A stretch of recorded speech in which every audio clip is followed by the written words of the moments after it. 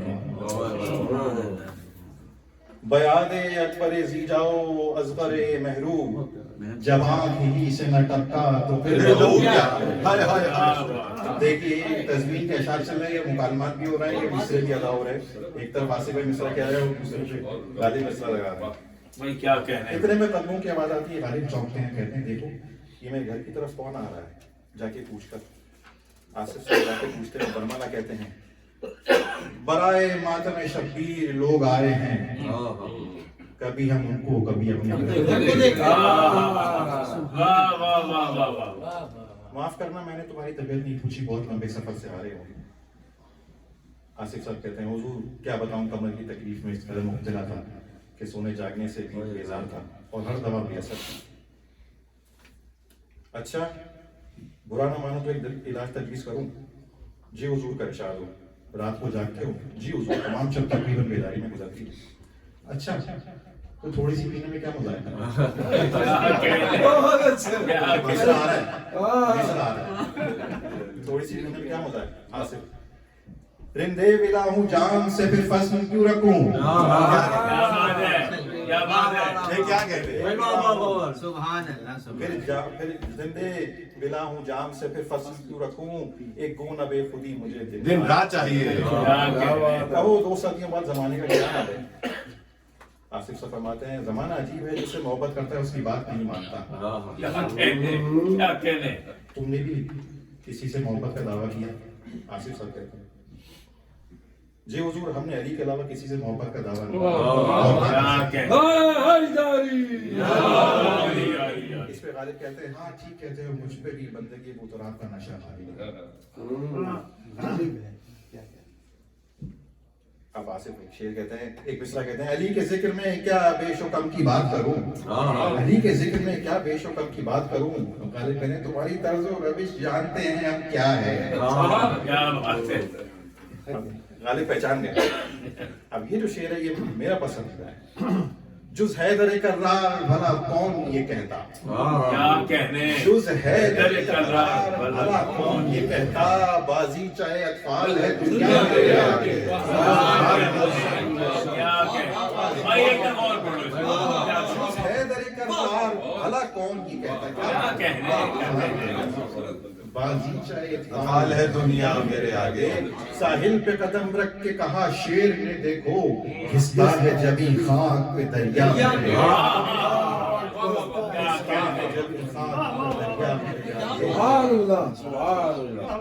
اب غالب کہتے ہیں مذہبی عقائد پہ سخت کی معلوم ہوتے ہو. آصف صاحب مصرع کہتے ہیں ٹھیک ہے اتحاد کی باتیں پر طبیعت ادھر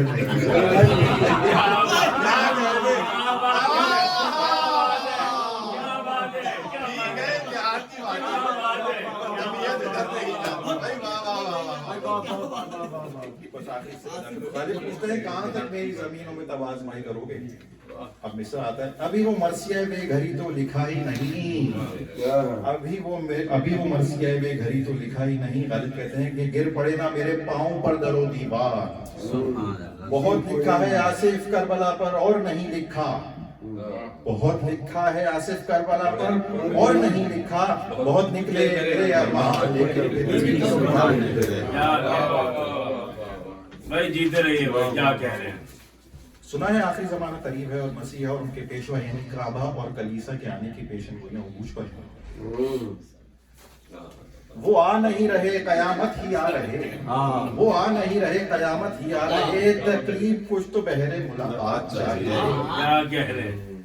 یہ کہہ کے کچھ دیر خاموشی چھا جاتی ہے. غالب غنودی میں چلے جاتے ہیں اور اس موقع پہ آصف صاحب غالب سے رخصت لے کے باہر آ جاتے ہیں اور گلی قاسم جان میں جیسے ہی قدم رکھتے ہیں عالم بالا سے شعراء کی ارواح اس منظر کو دیکھ رہی ہوتی اور وہ ایک مسافر کو جو بھی داخل ہوا تھا باہر نکلتے ہوئے اس حویلی سے دیکھتی ہیں اور اس کھوج میں حیران رہتی ہیں کہ یہ شخصیت جو بھی اندر تو گئی تھی وہ اختر آصف تھی، جو باہر آئی یہ غالب ہے یا اختر آصف.